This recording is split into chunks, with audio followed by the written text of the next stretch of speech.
Bismillahirrahmanirrahim. Assalamualaikum warahmatullahi wabarakatuh. Mari kita bersyukur dan mengucapkan Alhamdulillahirrahmanirrahim dan berselawat dengan mengucapkan Allahumma sholli ala sayyidina Muhammad wa ala ali sayyidina Muhammad. Jadi saya di sini akan menyampaikan materi tentang eksplorasi keunggulan lokal lobster dari Lombok untuk dunia yang merujuk pada hasil webinar nasional yang diadakan oleh program studi Tadris IPA Biologi Universitas Islam Negeri Mataram.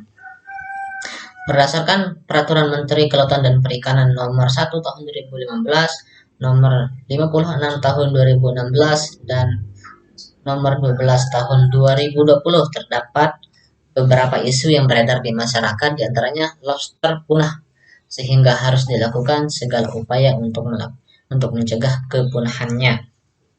Dan selanjutnya, lobster muda harus diberikan kesempatan hidup di alam bebas sehingga budidaya dilarang.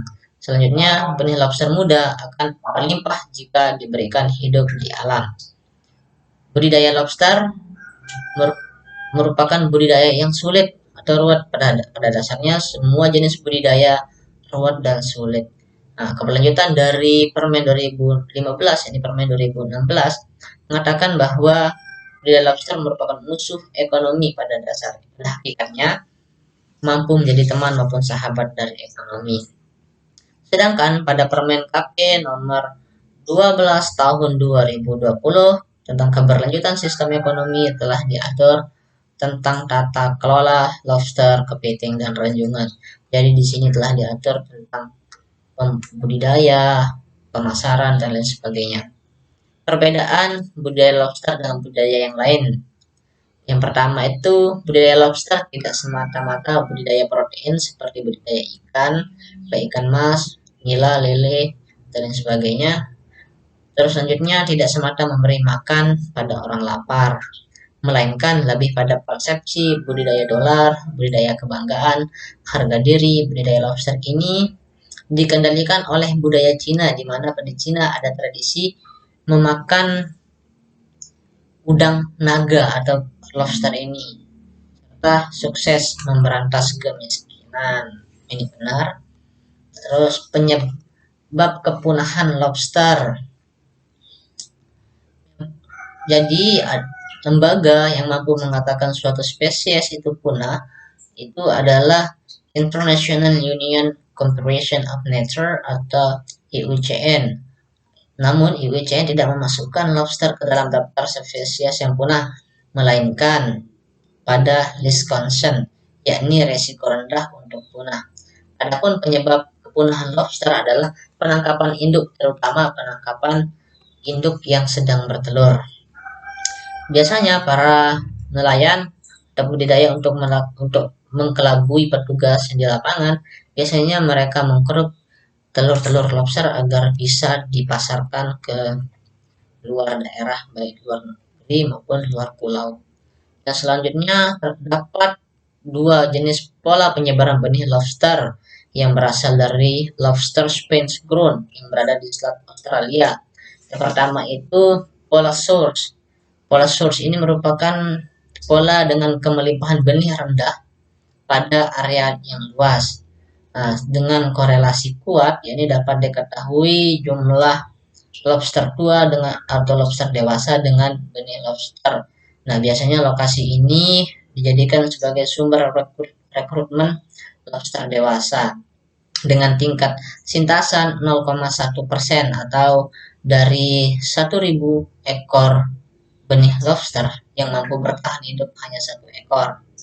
Nah, yang kedua adalah pola sink, di mana pada pola sink ini kemelimpahan benih-benih lobster tinggi pada area tertentu, namun tidak ada korelasi sehingga tidak diketahui jumlah lobster dewasa dan dengan benih lobster dengan tingkat sintasan 0,01%,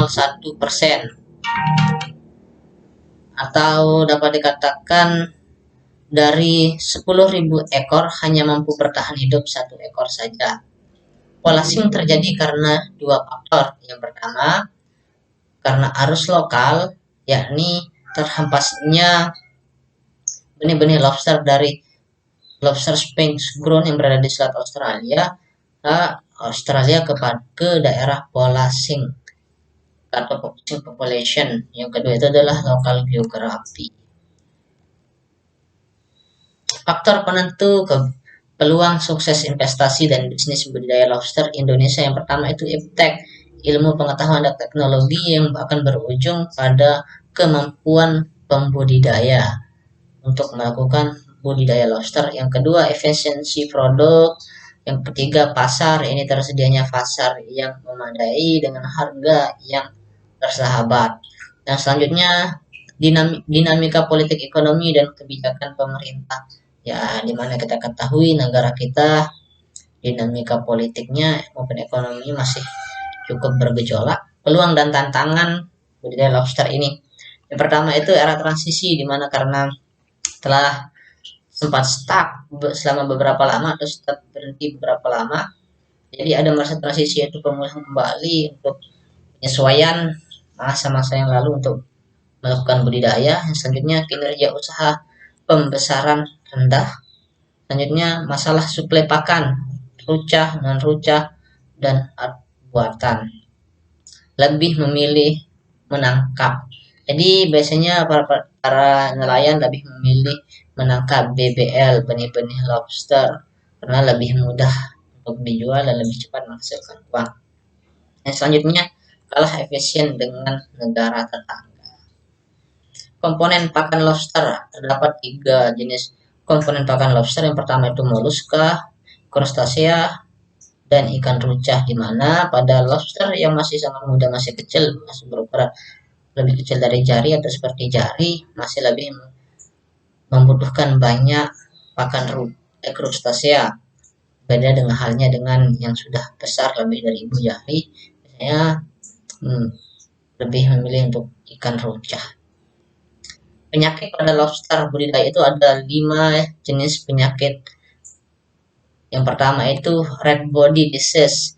Ini dengan badannya yang berwarna merah, terus milky disease, black gill disease, big head syndrome, serta spread head syndrome. Pada milky disease terdapat pengobatan dengan ositraklin solution atau OS. Ositraklin solution atau OS dengan dosis yang rendah. Ya, sekian penyampaian materi dari saya. Kurang lebihnya saya mohon maaf. Wabillahi taufiq wal hidayah. Wassalamualaikum warahmatullahi wabarakatuh.